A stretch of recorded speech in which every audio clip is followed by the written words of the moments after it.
Hi, everybody. Hope you're having a nice day. If you're like me, you're missing sports. If you're like me, you probably have boxes laying at home. So I've got the perfect program that I'm going to show you how to do today. If you have boxes laying at home and you're missing sports, what we're going to do is turn a cardboard box into a foosball table. So this is the one that I've made. There's all kinds of tutorials online to find out more information about these. So if you're interested in finding out more than what I have to say here, just Google cardboard foosball tables, and there's tons of websites. Everyone's a little bit different. I kind of took my favorite aspects from a couple of different ones to create this one. You might have to make do with what you have. So if you don't have a bigger box, you might only have 2 players like mine does. If you got a bigger box, you might be able to add some more players in here. So just kind of have fun with it, experiment with it, and find out what works for you.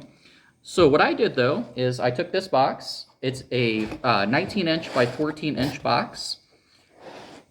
I trimmed it down. It was taller, but I trimmed it down so it's easier to see into, so it's not up to here and you have to look into it. I trimmed it down so you can sit here on the table and see it. The next thing that I did was I cut the top flaps off. What I ended up doing with the top flaps was I glued and taped them into place here as the field. So the bottom of the field is smoother and it doesn't have all the different folded flaps at the bottom. So this way there's that one kind of gap in the middle, but I taped it together so it's smooth and flatter. As you can see, I also colored it green with crayons so you can kind of have fun and customize your field or the box however you want to do it. The next thing I did, though, was I cut the goals on each side. So my goals are 2 inches by 4 inches.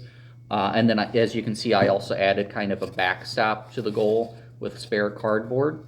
So how I did that was I just took the cardboard and put it in there.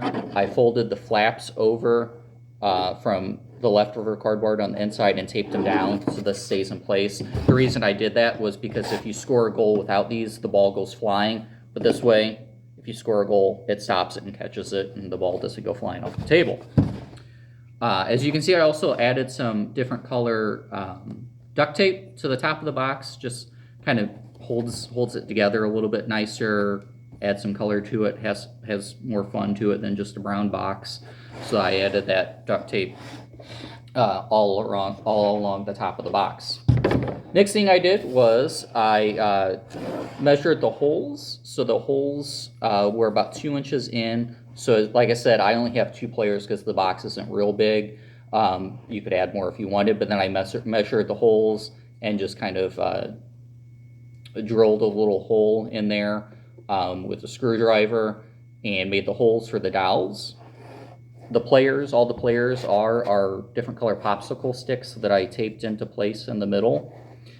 So I didn't have purple popsicle sticks and I didn't have red duct tape. So this is kind of the red and purple team. This team is the blue team. On the end of the dowels, I just took colored duct tape to add it there so you know which player you're using, and it just slides back and forth in there.